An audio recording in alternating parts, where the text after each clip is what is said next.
Welcome to Our Changing Planet, science-based creative art process building visual and auditory themes to help environmental advocates and educators in particular to bring the creative arts steeped in the science and the data to the fore.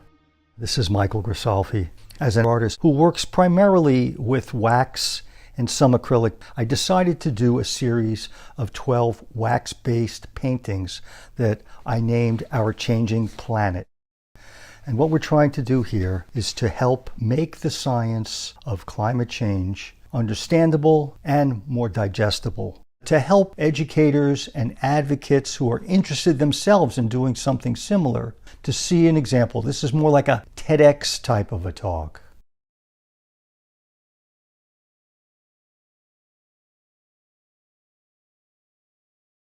Cut the carbon cycle.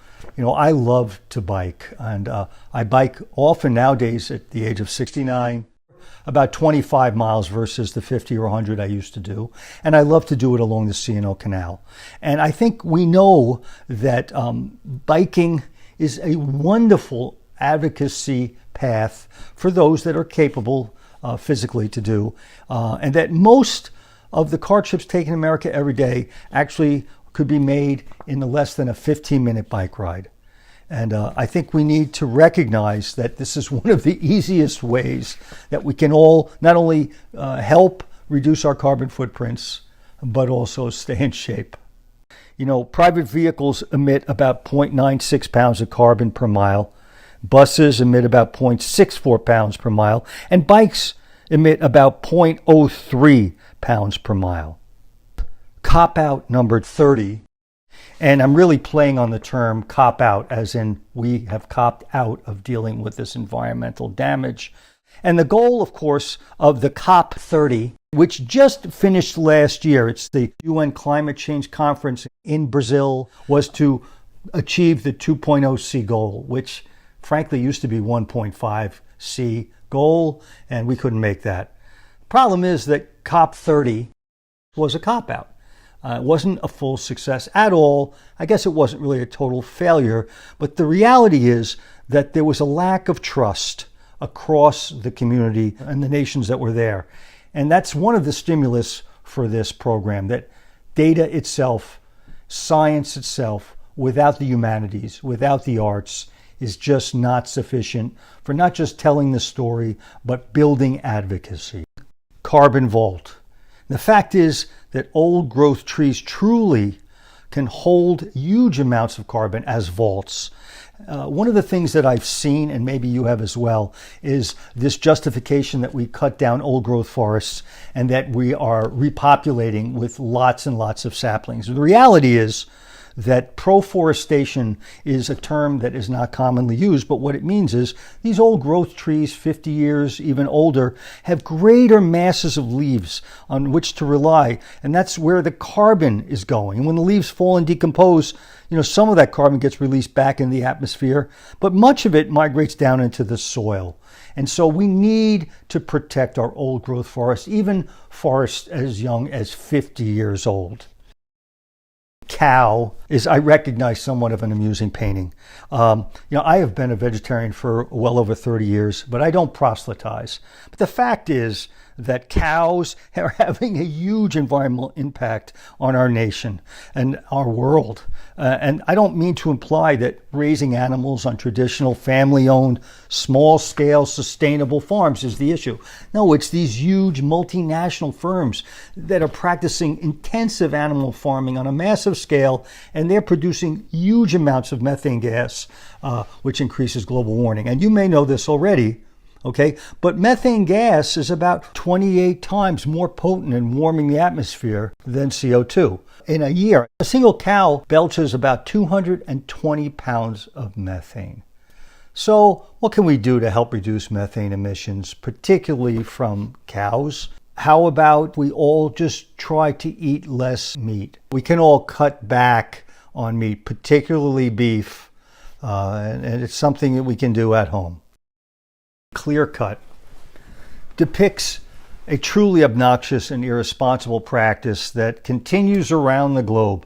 And that is not just cutting down the trees, but destroying the entire ecosystem. All of the brush below the understory trees. And we're basically destroying the entire ecobiome system, which is a very balanced and interwoven set, of smaller ecosystems. Not only that, when you clear a forest, you strip it to its bare soil, as I depict in this painting. I mean, the crucial carbon storage capacity is totally destroyed. As CO2 binds with soil, and the forest no longer acts as a massive carbon sink. And not only that, all that sedimentation and nutrient that leaks when it rains because you no longer have a full biome of understory that captures it. We need to always think about renewable and sustainable crops, and that includes trees. Listen, we need trees, and poplar trees in many areas are grown in a very economic fashion and a very responsible fashion. But clear cutting is never an option, and we need to all strive to help stop it. Dragonfly Sunset, which is really a play. When you look at the painting, I kind of played with it. You kind of see a somewhat of an abstract dragonfly, and you also see a sunset with two mountains, and I was just having fun. But my oldest daughter, who's almost 40 years old now, she has loved dragonflies and knew all of the species in the books by the time she was about 8 or 9 years old. Dragonflies are just one of many indicator species. And you may, like me, live near ponds, and I have noticed the dramatic loss of so much life, including dragonflies, that disappear when healthy aquatic ecosystems become polluted and when wetlands and the food chains fall apart. And I see it all around me, and I bet most of you see it as well. And so I use the fact that they are a migratory species. You have to think about their breeding habitat, their migratory habitat, their overwinter habitats, and they're all in danger. And so we need to think very carefully about maintaining these wetlands. The coastal marshes themselves, they're incredibly valuable for preventing the loss of life and moderating extreme floods. They are also the shelter and nursery for so many fish, shellfish, and dragonflies. Remembering Ross, it's as in farewell to an old friend.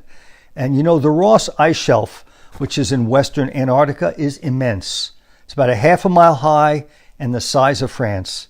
And some portions of it are melting at such an accelerated rate, and it's so much that it's creating immense tunnels, which I've tried to depict, in this painting. And they look like caves from the shoreline. They're releasing huge amounts of ice melt from deep inside these massive ancient structures. I mean, the glaciers that fed into the ice shelf then speed up. I mean, the ice shelves hold back the glaciers. And so we're starting to see glaciers starting to move more quickly as these ice shelves melt.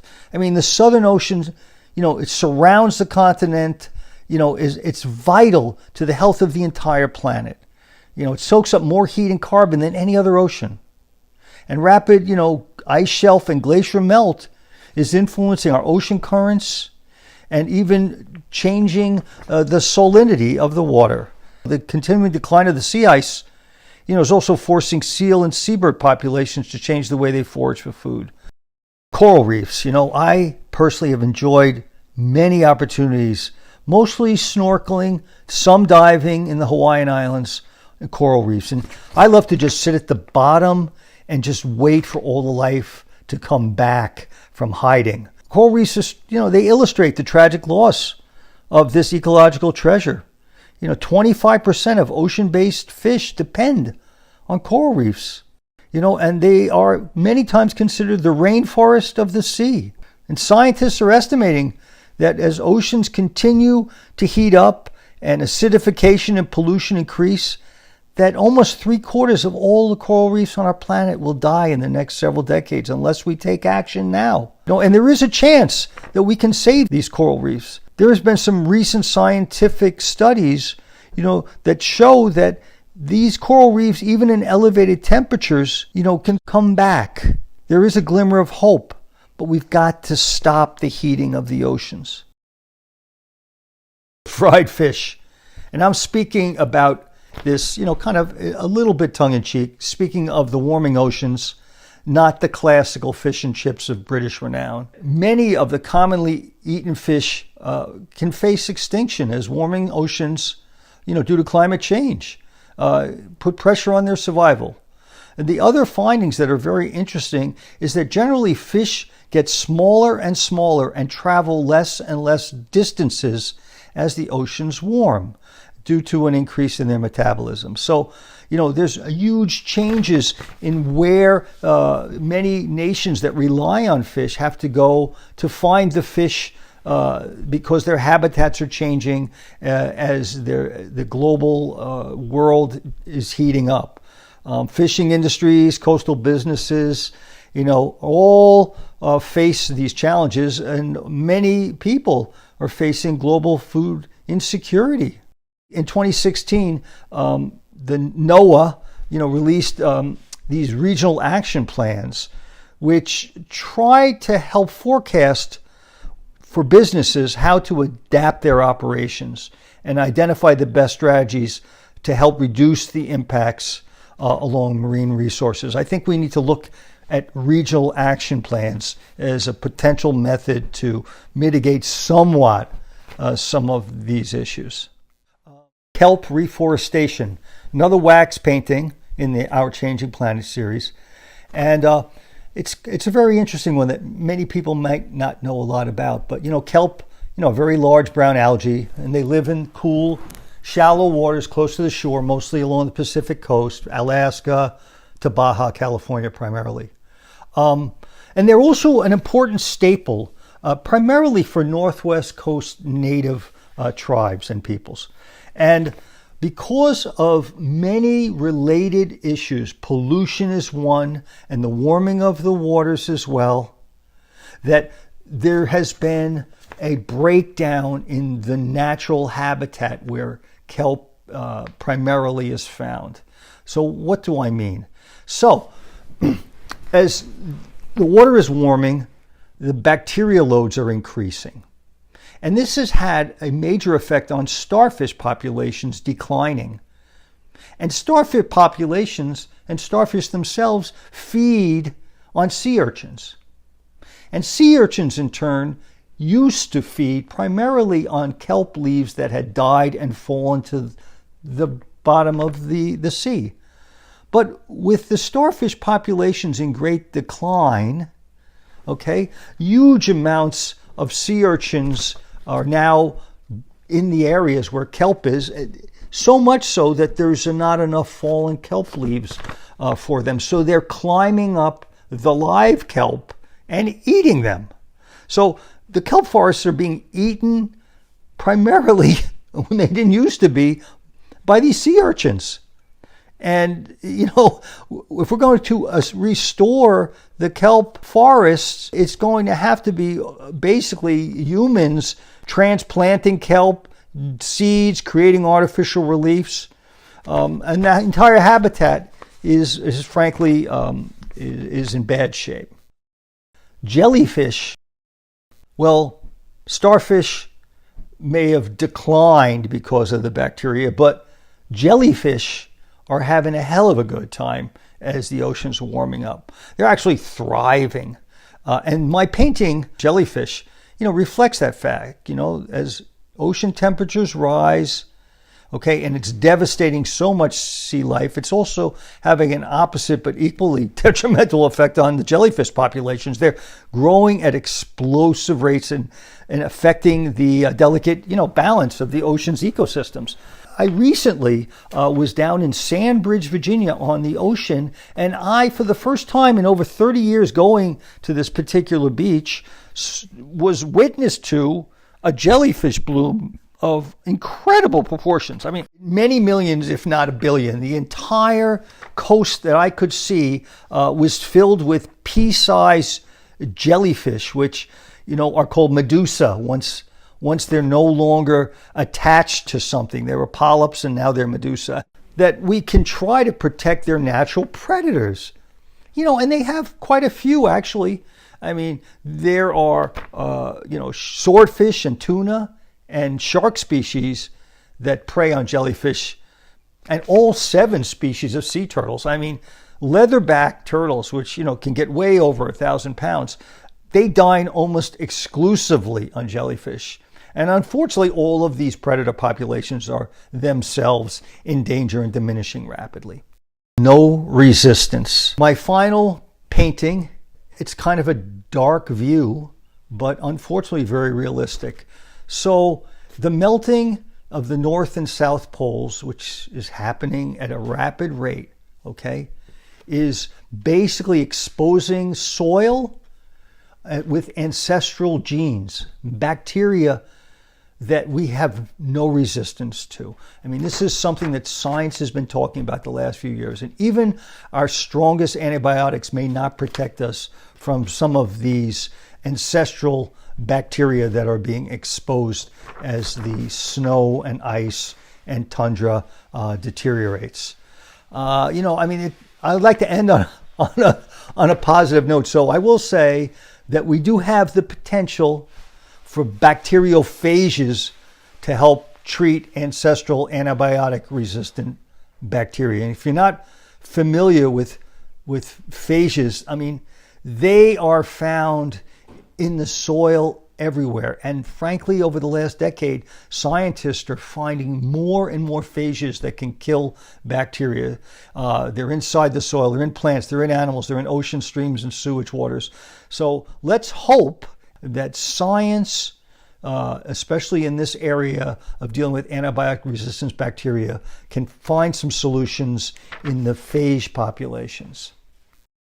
Clearly, in just 12 paintings, I could only get some snapshots of different challenges that we face as our planet is warming. And so I recognize there are hundreds and hundreds of other challenges that we face. So look at this as a sample. I tried to touch on areas of land, air, and water, and provide some short mitigation strategies as well.